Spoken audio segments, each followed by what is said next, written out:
Aleluia. Obrigado, Senhor, por essa liberdade que temos e por esse acesso à sua presença. Aleluia. Como é bom a liberdade desse acesso. Nós te louvamos por essa manhã, a manhã de um dia que você planejou, na razão de alegrar o nosso coração. E nós nos alegramos, Pai, porque você é bom e a sua bondade dura para sempre. Já temos nisso razão suficiente para andar em alegria, Pai. Obrigado pelo teu povo que se reúne nesse lugar. Obrigado por esse tempo novo. Tempo novo de coisas novas, experimentar coisas novas em você. Obrigado pelo fervor aumentando, por causa da sede, da busca. Esse é o nosso lugar, na tua presença, Pai. Te louvamos por isso nessa manhã, em nome de Jesus. Amém. Ô glória. Vamos sentar. Aleluia, que louvor abençoado. Muito bom, vocês estão de parabéns. Eita glória, meu nome é Aguinaldo Júnior. Para mim é um prazer poder estar com vocês nessa manhã, comemorando esse tempo que vocês estão celebrando. E eu confesso que dei uma paradinha em casa para pensar no que a gente poderia conversar hoje. E confesso que tive dificuldade. Não é pela igreja, não é pelo pastor, não, é só pensando o que a gente fala em um dia que comemora-se 10 anos de uma igreja. Porque não tem o bolo, eu acho, né? Não tem os parabéns, não tem os presentes. São 10 anos de uma construção. E não é construção física.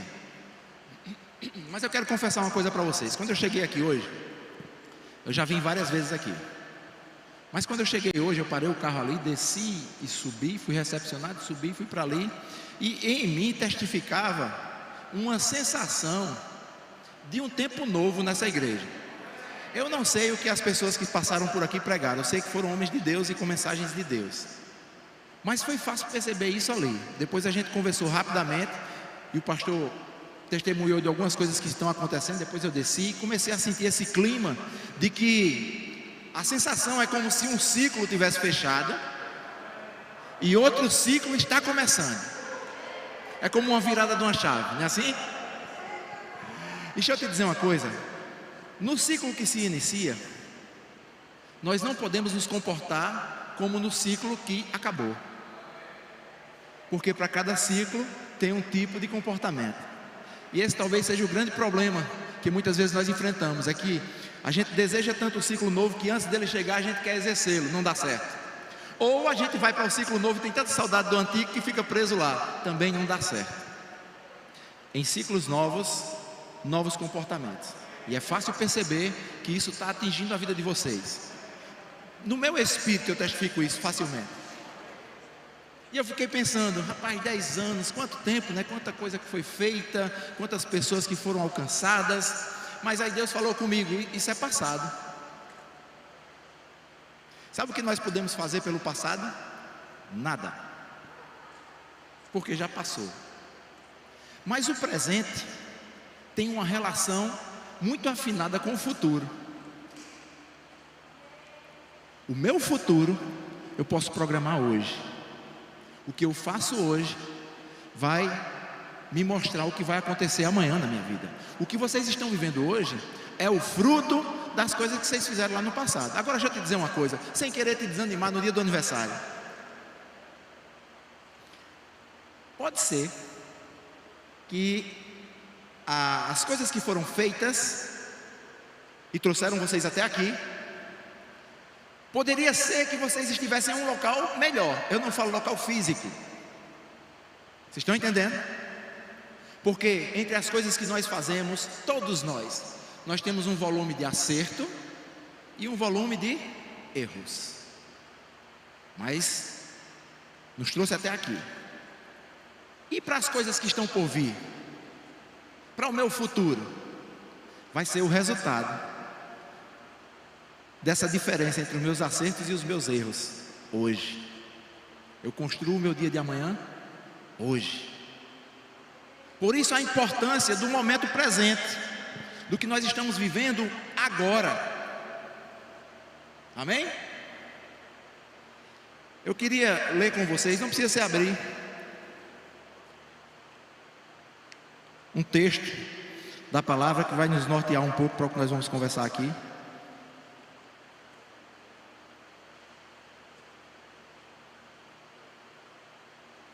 Em João 10, versículo 10, muito conhecido. Tem duas partes nesse texto. A primeira parte diz qual a função do nosso inimigo. A função dele é matar, roubar e destruir. Aí tem uma vírgula. Aí depois o texto fala, esse mesmo verso fala sobre a função de Deus na nossa vida. E ele diz assim: mas eu vim, Jesus falando, para que vocês tenham vida. E não era um modelo de vida comum. Diga comigo, não era comum. O propósito de Deus para a nossa vida não é uma vida comum, mas é uma vida abundante. Mas eu vim para que vocês tenham vida e vida em abundância. Queridos, o reflexo do que está acontecendo na vida de vocês e na vida dessa igreja não está exatamente nesse púlpito que foi feito tão rápido, não está exatamente em estar tudo tão bonito aqui em cima, mas está em você. Porque se você não tivesse exercido mudanças dentro de você, esse púlpito não estaria aqui. Estão entendendo? Então esse é o projeto, vida abundante. Mas às vezes a gente não entende muito bem o que é isso. E eu comecei a pensar sobre isso. E vida abundante é o projeto de Deus para os filhos. É o projeto de Deus para os filhos, vida abundante. Mas a todos quantos o recebeu, deu-lhes o poder ou o direito de serem feitos filhos. Então, se você recebeu Jesus Cristo, nós estamos na escola dominical, como foi falado, com os de casa. Se você já recebeu Jesus Cristo no seu coração, você agora é filho. Se você é filho, o projeto de Deus para você é vida abundante. Talvez o problema seja exatamente enxergar o que é que significa vida abundante. Em 2 Coríntios, eu vou ler para vocês, a partir do verso 9, muito conhecido, no capítulo 9, a partir do verso 6, bem conhecido, mas eu acho que a gente vai ter um entendimento mais profundo sobre isso. Diz assim: lembre-se, porém, disso: se vocês derem pouco, receberão pouco. Já ouviram isso? Quem já ouviu isso? Vamos mais. O lavrador que planta só algumas sementes terá uma colheita pequena, mas se plantar muita semente, colherá muito. Cada um deve resolver por si mesmo quanto vai dar. Aqui estava falando de oferta mesmo. Paulo estava falando de ofertar mesmo. Aí ele diz assim: não forcem ninguém a dar mais do que realmente desejam, pois Deus ama aquele que dá com alegria. Ou seja, não é por indução, é por decisão. Vocês chegaram até aqui por causa das decisões. Pelo menos esse é o caminho correto, não por indução. Você decide. Então aquela oração que às vezes se faz na hora da oferta: Pai, revela ao meu coração quanto eu devo ofertar. Não é assim não. Aqui está dizendo que é você mesmo que decide. Então você olha lá para o seu dinheiro, para a sua condição, para o que você quer fazer, e você faz. Por isso que a gente faz abaixo da condição, a gente faz na condição, que seria dar tudo o que você tem, e a gente faz também acima da condição, que é o sacrifício. Mas com o nosso coração resolvido. Sou eu que resolvo, por isso eu tenho alegria no que eu faço. Mas esse texto continua e vai chegar na parte boa agora. Deus ama o que dá com alegria.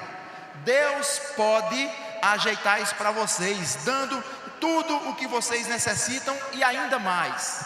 Ei, presta atenção no que é que ele está dizendo aqui. Quando nós temos um coração certo, no que se diz respeito a contribuir, a Bíblia está dizendo que Deus, amém, não são homens, mas está falando de que Deus pode dar a você tudo o que você necessita e ainda mais. Para pensar comigo, o que é mais do que o que eu necessito? Se a minha necessidade já for suprida, o que é mais? O que é mais do que eu necessito é sobra. Então deixa eu te dizer, vida abundante é um projeto de Deus para que você seja suprido nas suas necessidades e tenha ainda mais do que o seu suprimento. Está bem claro o texto. Aí ele diz para quê? para que não haja só o suficiente para a sua própria necessidade, mas também sobre em abundância para dar prazerosamente aos outros. Esse é o projeto Vida Abundante. Olha que coisa legal. E é esse o projeto para os filhos. E se eu sou filho, isso vai se cumprir na minha vida. Entre o que Deus diz e o cumprimento, estou eu no meio, que posso ajudar ou atrapalhar, porque eu preciso envolver meu coração no que eu faço. Sabe, tem muita coisa para fazer aqui ainda, não tem? Mas você pode pensar de duas formas. Mas rapaz, tem muita coisa para fazer ainda, como é que vai ser isso? Ou você pensar que coisa boa, vai ficar linda, vamos pegar junto. Quando eu cheguei aqui, eu acho bem interessante que o pastor Isaías, ele é conhecido pelos pantins. Sabe o que é pantim? Eu sou de Alagoa Grande e a gente aqui em Campinas sabe. Sabe o que é pantim? O pastor Isaías é conhecido pelos pantins. Por quê? Porque ele chega para dar uma aula, aí ele chega com uma caixa de leite, ele chega com um absorvente, um monte de coisa. Meu genro está fazendo rema e teve aula com ele. Todo dia chegava me contando uma novidade.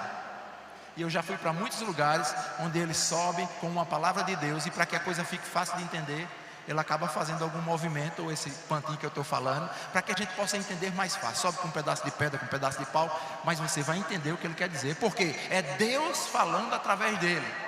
Que coisa boa. E quando eu cheguei aqui, Deus falou comigo. E isso não é tão comum, não Deus falar comigo, mas o que foi feito e a direção que eu tive, porque eu acho que eu entrei no clima do pantinho do pastor também. E aí Deus falou comigo e eu entendi que eu devia compartilhar com ele. E eu vou dizer a vocês o que foi que Deus falou comigo. Então Deus falou comigo o seguinte: me fez lembrar de quando eu me mudo de apartamento, eu gosto de dormir de rede. E aí me fez lembrar da luta que é quando eu chego e o quarto onde eu vou dormir não tem armador. Aí eu tenho que ir numa loja, comprar um par de armador, daqueles que furam. Eu tenho 107 quilos, então tem que ser 4 furos. Aí eu pego os 2 armadores com as buchas e os parafusos, volto para o apartamento, pego a furadeira, vou furar aqueles 8 buracos para colocar esses armadores. Às vezes dá problema. Ficar à frente da igreja às vezes dá problema, não dá? Mas a gente resolve. Você fez o buraco, pegou num canto do tijolo que ficou, o buraco ficou maior do que o que você queria. Aí bota uns pedaços de tijolo dentro, mas no fim o armador está no lugar. E Deus me mostrou isso e mandou dizer a ele que esse tempo, nesse ciclo agora, começam a acontecer coisas que, por mais que você tenha trabalhado tanto para colocar os armadores, mas depois que o armador está no lugar, alguém arma a rede. E depois que arma a rede, você descansa. Aleluia. E o que Deus me mostrou para a vida de vocês foi que esse ciclo novo, passou aquele tempo de estar furando, corre, eita, deu errado aqui, ajeita para lá. Agora é um tempo mais de descanso mesmo. Aí sabe o que foi que eu fiz, pastor? Eu pedi para o pastor ir lá em casa buscar uma rede. Eu estou entrando no teu clima do pantinho. Tu pode me dar essa rede aí? Aí eu trouxe para lhe dar essa rede, tá certo? Pode abrir. Deu certo demais. Eu sei, ele foi lá na minha varanda, ele curtiu uma redinha. Está aqui uma rede. Rede é lugar de descanso. Descanso não é contrário à zona de conforto, a sair de zona de conforto. São duas coisas distintas. Porque Deus quer que você viva uma vida renovada, ou seja, saindo da zona de conforto, mas descansado. Vocês lembram lá na multiplicação dos pães e dos peixes? Jesus conversa com Filipe e diz: e aí, vamos alimentar esse povo. E a Bíblia diz que Jesus já sabia o que ia fazer, mas aí estava conversando com Filipe, ele disse: não dá, é muita gente, não tem como a gente resolver isso. E aí Jesus diz assim: ó, vai dar certo. E aí Filipe diz: agora tem um menininho aqui que tem uns pães e uns peixes, talvez resolva. A primeira coisa que Jesus diz, depois que esses pães e peixes chegam, ele diz assim: manda todo mundo sentar. Amém? Senta. Sentar significa descansa, fica tranquilo. Aguarda em Deus, que é Ele que vai fazer a coisa acontecer. Esse é um tempo E por mais que você se movimente, por mais que você saia da zona de conforto, mas é um tempo de descansar em Deus. E há uma diferença entre o esforço que você faz, o seu esforço físico para tentar resolver as coisas, e o descansar sabendo que é Deus que vai resolver, mesmo que Ele precise utilizar você para resolver. Estão entendendo? Esse é um tempo de descanso. E como era difícil para mim, rapaz, armar essa rede, mas depois que ela estava armada, como é relaxante. Rede é uma ideia de Deus. Quem são os pastores que auxiliam o pastor aqui nessa igreja? Vocês podem vir aqui? Sobe aqui.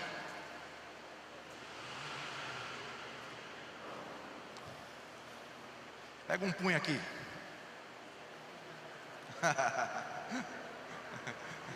Para teu coração. Olha aí, rapaz, que coisa boa.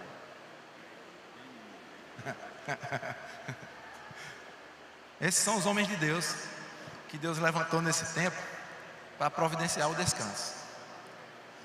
Pastor, se eu chamasse o senhor, eu não vou dizer deitar não, para você não correr nenhum risco, mas para sentar aqui, o senhor tinha coragem? Tinha mesmo? Pois venha. Eita agora!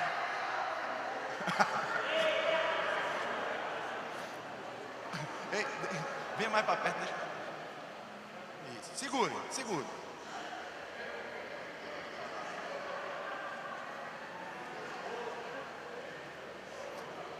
Segure.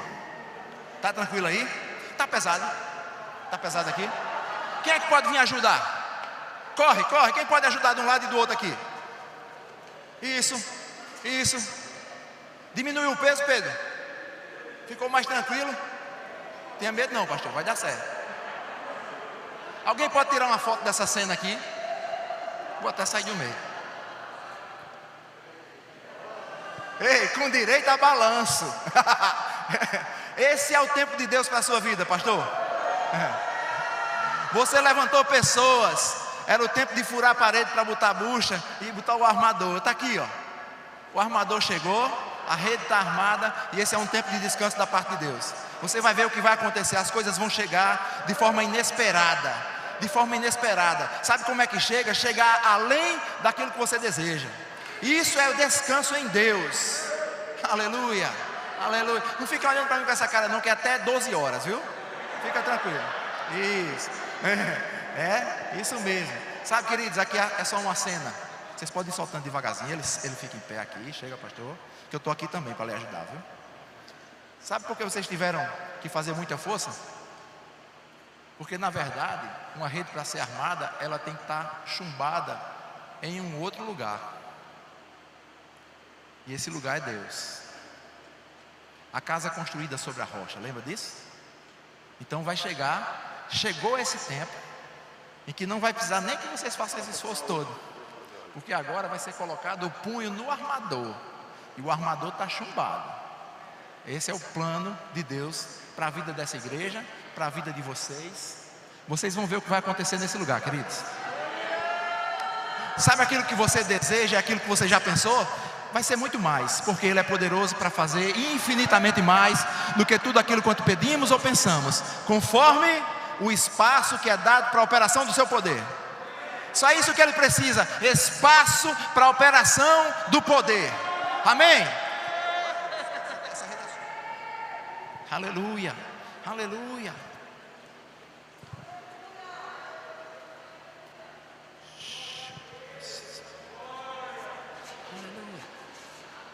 Aleluia, aleluia. Se envolva, queridos. Se envolva. O que é para fazer? Estou dentro. Se envolva com oração também, porque oração não é a última coisa a fazer, é a primeira coisa a ser feita. Tem um texto na palavra de Deus, em Filipenses capítulo 1, que Paulo está relatando, e ele diz assim: pois para mim o viver é Cristo, e o morrer é lucro. É porque a gente está com máscara, né? Com máscara fica mais difícil. Para mim o viver é Cristo, e o morrer é lucro. O que é que ele estava querendo dizer com isso? Ele estava querendo dizer assim: se eu continuar vivo, o sentido da minha vida é Cristo, só. Amém? O sentido da vida de vocês não é a música, é Cristo. O sentido da vida de vocês não é pastorear essa igreja, é Cristo. O sentido da tua vida não é o que você faz aqui, ou no seu lado profissional, sua universidade, não. O sentido da tua vida é Cristo, ou pelo menos deve ser. E Paulo relata isso. E ele tinha essa consciência tão forte, que ele chega a dizer na mesma frase: porque até se eu morrer, para mim já é lucro. Sabe, queridos, a gente tem que começar a pensar sobre isso, porque esse é o modelo de vida que Deus quer para mim e para você. O sentido da nossa vida é Cristo. E se porventura morrer, estou no lucro. Por quê? Porque eu vivi para Cristo. Porque muitas pessoas têm medo da morte? Porque não tem convicção de que está vivendo para Cristo. Porque quando a gente vive para Cristo, a morte vira lucro. E ele continua a falar, e ele diz assim: mas se eu continuar vivendo, poderei ainda fazer algum trabalho útil. Então não sei o que devo escolher. Paulo estava em dúvida. Ele disse: se eu continuar vivo, a vida é só para Cristo. Se eu morrer é lucro. Mas, eu confesso, estou em dúvida o que escolher. Olha que coisa interessante. E o texto continua e ele diz assim: estou cercado pelos dois lados, pois quero muito deixar essa vida e estar com Cristo. Quantos de vocês já pensaram sobre isso? Eu não estou falando de suicídio não, viu? Eu estou falando de dizer assim: se eu morrer agora, que festa vai ser para mim? Quem ficar vai ter trabalho, porque vai ter que pegar o corpo, vai ter que chorar, tem que comprar rosa, botar no caixão, enterrar, aquele pantinho todinho para quem fica. Mas para quem tem convicção de que se continuar vivo é Cristo, mas se morrer é lucro, eternidade, queridos. Esse é o projeto. Ah, mas está cedo, mas está tarde. Essa era a dúvida de Paulo. Mas olha o que é que ele diz aqui, e esse é o conselho que eu quero deixar para vocês. Estou cercado pelos dois lados, pois quero muito deixar essa vida e estar com Cristo, porque é bem melhor. Porém, por causa de vocês, é muito mais necessário que eu continue a viver. Paulo está dizendo assim: existe uma coisa que no meu ponto de vista é bem melhor, mas existe uma outra coisa que é necessária. O segredo para desfrutar de uma vida abundante em Deus é saber distinguir o que é que você acha que é bem melhor daquilo que é necessário. Sabe qual foi a opção de Paulo? Pelo necessário. Então eu vou continuar aqui, porque eu preciso instruir vocês, porque isso é necessário. A gente começa a prosperar na vida quando a gente deixa o nosso desejo daquilo que seria melhor para fazer aquilo que é necessário. Então eu tenho que detectar o que é necessário. O que é necessário para a sua vida nesse tempo? O que é necessário para a vida dessa igreja nesse tempo? Porque tem coisas que podem ser confortáveis para mim, ou até melhor, mas eu tenho que deixar de lado. Deixa eu te dizer uma coisa, talvez seja um exemplo bem exagerado, mas você vai entender. Se Deus trabalha sempre na sua vida, você tem escutado a voz dele, mas você decide passar um dia orando. Você decide: amanhã, segunda-feira, eu vou passar o dia todo orando. Que decisão maravilhosa, é ou não é? Mas se o seu filho está percebendo a sua ausência, e ele quer que você esteja um pouco com ele brincando, você fica com a oração ou vai brincar um pouco com seu filho? Você vai brincar um pouco com seu filho, porque aquilo é necessário. Famílias estão sendo destruídas por causa disso, estão deixando isso de lado. Então eu tenho que saber o que eu acho simplesmente melhor, porque nem sempre o que eu acho melhor é o que é necessário. Mas nas duas opções eu vou optar pelo que é necessário.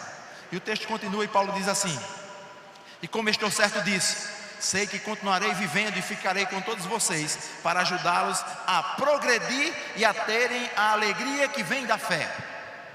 A motivação do coração de Paulo de continuar vivo era porque aquilo era necessário para que ele pudesse estar compartilhando da palavra com as pessoas, para que elas pudessem progredir e usufruir da alegria que vem da fé. Progredir significa: amanhã eu tenho que ser melhor do que hoje.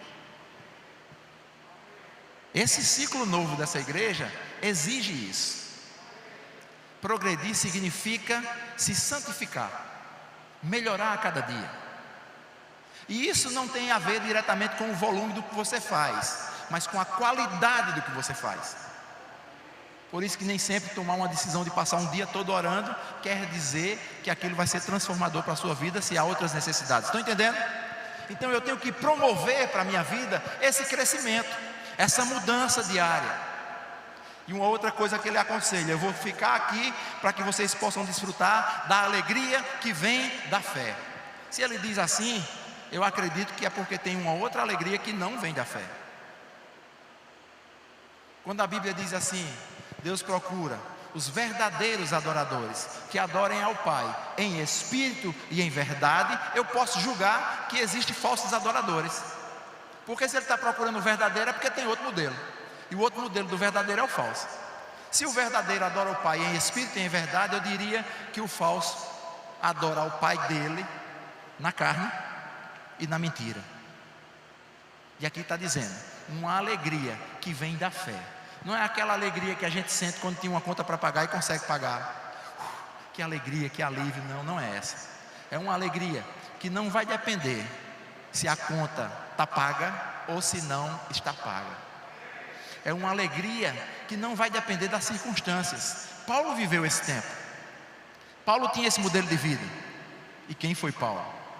E esse é o conselho para a nossa vida hoje. Vamos seguir isso. Descobrir o que é necessário e fazer, e executar. Porque esse é um tempo de um ciclo novo na vida dessa igreja e de um ciclo novo para a sua vida também. Amém? Esse é o desejo de Deus. Tem um texto na Bíblia em João 6, que depois que Jesus multiplica os pães, aí ele sai, depois as pessoas vão atrás dele, e aí quando acham Jesus, diz: mas rapaz, você está por aqui? Aí ele disse: eu estou por aqui, mas eu sei que vocês estão me procurando, não é pela razão certa. Vocês estão me procurando porque vocês comeram do pão, mas vocês não entenderam o milagre. Está escrito assim. Então milagres, aleluia, milagres não são só para ser visto e admirado, não. Milagre é para ser entendido. Esse é um tempo de milagre para essa igreja, e você tem que entender isso. Sabe, depois que ele fala isso, ele diz às pessoas assim: essa razão de vocês não é a razão correta. Então eu preciso estar envolvido com a razão correta. Então esse é um tempo de parar mesmo, de começar a pensar: o que é que esse ciclo novo pede? É o que eu quero fazer. Eu quero estar envolvido nisso para esse tempo novo. E certamente nós vamos desfrutar do melhor de Deus. Eu não corro atrás do melhor de Deus para acontecer na minha vida. Eu cumpro princípios e o melhor de Deus acontece na minha vida. Amém? Deixa eu te dar um exemplo bem prático disso. Lá no livro de Êxodo fala que quando o pessoal saiu para o deserto, aí a Bíblia diz que uma coluna de nuvem guiava-os pela manhã e uma coluna de fogo guiava à noite. Está escrito por várias vezes. Aí as pessoas dizem assim: aquela nuvem na verdade ficava em cima para proteger do sol, e o fogo na verdade ficava pertinho porque no deserto a noite é fria e aí protegia do frio. Olha que capacidade. Mas o texto não fala sobre isso. O texto fala que era coluna, não era viga. Viga, coluna. E a intenção da coluna de nuvem e de fogo era guiar. A intenção de Deus colocou o Espírito Santo dentro de mim e de você para guiar nas palavras, nas ações, em tudo que nós formos fazer. Guiar. Essa coluna de nuvem e a coluna de fogo agora está dentro. Agora isso não quer dizer que se a coluna fosse muito alta de nuvem, protegia do sol. Mas não era o plano inicial. O plano inicial é guiar. Então se eu sou guiado por Deus, eu vou ser protegido. Esse é o plano da vida abundante de Deus. Se é o tempo de sentar, senta. Senta, para, medita, pensa sobre aquilo. Mas cada passo, se cada ação que for feita for guiada por Deus, o que vocês viram acontecer nessa igreja por 10 anos, acontece em 1 ano. Entre acertos e erros. Porque vão existir. Mas graças a Deus, porque Ele nos levanta quando a gente erra. A gente conserta aquilo e continua. Amém? Então não simplesmente o benefício que uma nuvem pode trazer protegendo, ou um fogo esquentando, mas eles estão ali para guiar. Esse é o desejo de Deus, e sendo guiado por Deus, eu vou ser protegido. Esse é o plano de Deus para a vida de vocês. Sabe, queridos, eu posso olhar para essas cadeiras, eu sei que é um domingo, eu sei que vocês colocam muitas cadeiras aqui, eu sei que tem o espaçamento, tem várias coisas, mas eu vou te dizer sem medo de errar, tem cadeiras que estão ficando vazias nos cultos. Concorda comigo? E nós podemos cair no erro de ficar tão confortável vir para a igreja. Zona de conforto. Eu vou no domingo para a igreja, estou lá com o povo tão bom, a gente bate um papo, se abraça, a palavra é boa, tudo bom, eu volto para casa. Aí eu vou no outro domingo, vou numa terça, vou numa quinta, e fico assim, como se isso fosse tudo. Mas não é. Vim aqui hoje de manhã para dizer isso também a vocês, não é tudo. Tudo é: ide por todo mundo e pregai o evangelho a toda criatura. Se eu cair nessa zona de conforto de que a minha igreja é tão boa, é tão legal, o povo é tão bom, que eu vou e sento e participo do culto, não é esse o plano. Essa cadeira que está vaga aí perto de você, ela vai ser ocupada pela pessoa que você vai falar do amor de Deus para ela, porque isso é ser guiado pela nuvem e pela coluna de fogo, por dentro, sabendo que tem que fazer isso, que nós fomos chamados para isso. Esse é um tempo de acertos, um tempo de decisões certas, e de ver acontecer coisas que vocês vão ficar espantados. E eu vou mais dizer uma coisa para você. Se o pastor Bud, na época ele estava dizendo: eu estou vendo aqui os instrumentos, irmãos, e todo mundo olhava um para o outro, não tinha nada. Ele estava vendo tudo aquilo. Ele viu acontecer além do que ele estava vendo e declarando. Ele faleceu em 2013. Se ele tivesse vivo hoje, mas sabe quantas vezes ele ia se espantar? Nenhuma. Ele não se espantava com as coisas que passavam daquilo que ele tinha programado na mente dele, porque ele sabia quem era Deus. Então não se espante, não se espante quando chegar alguém aqui perguntando o que é para fazer nessa etapa. Aí ele vai e faz tudo. Aí você diz assim: rapaz, uma pessoa só veio, colocou o piso dessa igreja todinha. Rapaz, não, vai ser normal. A sequência vai tornar isso normal. Vai ser tranquilo. Amém? Esse é o Deus a quem nós servimos. Vamos dar a nossa vida como resposta e entendimento de quem Ele é. Se há necessidade de milagres, vai acontecer milagres. Mas eu não simplesmente pulo na hora do milagre, eu entendo por que aconteceu o milagre. Entendimento. Deus está nos chamando para esse tempo de maturidade. Essa igreja será conhecida pelas coisas que vão acontecer nesse lugar. Pessoas chegando e sendo atraídas para esse lugar e aceitando a Jesus Cristo como Senhor da sua vida. Pessoas chegando enfermas nesse lugar, em posição de mãos. Esses sinais vão de acompanhar os que creem. Essa igreja tem um povo que crê. Em meu nome imporão as mãos sobre os enfermos e eles serão curados. É esse o lugar. Isso não menospreza em nada os outros lugares, mas eu estou dizendo o que vai acontecer aqui. E não se espante quando acontecer, porque alguém vai te dizer: Aguinaldo tinha falado que ia acontecer isso. Aleluia. Chegou o tempo. Ciclo novo, novos posicionamentos em Deus. E vocês vão ver o que Deus vai fazer nesse lugar, começando pela nossa própria vida. Eu amo essa igreja. Eu amo os pastores dessa igreja. Amo servir a vocês como supervisor. Para mim é uma honra muito grande e um prazer. E poder ver o que está acontecendo e sentir dentro o que está acontecendo. Esse é o tempo. Descansa. Usa a rede. Fecha teus olhos. Pai, nós te louvamos, bendizemos o teu nome por esse dia, por tudo que você tem feito nesse lugar, por essa consciência, esse movimento que às vezes não acontece externamente, com pessoas correndo, cadeiras sendo derrubadas, mas nós estamos nessa manhã derrubando as cadeiras que estão dentro de nós. Nós estamos dando as maiores carreiras dentro de nós, Pai, porque isso é fundamental. Nada acontece fora se primeiro não acontecer dentro.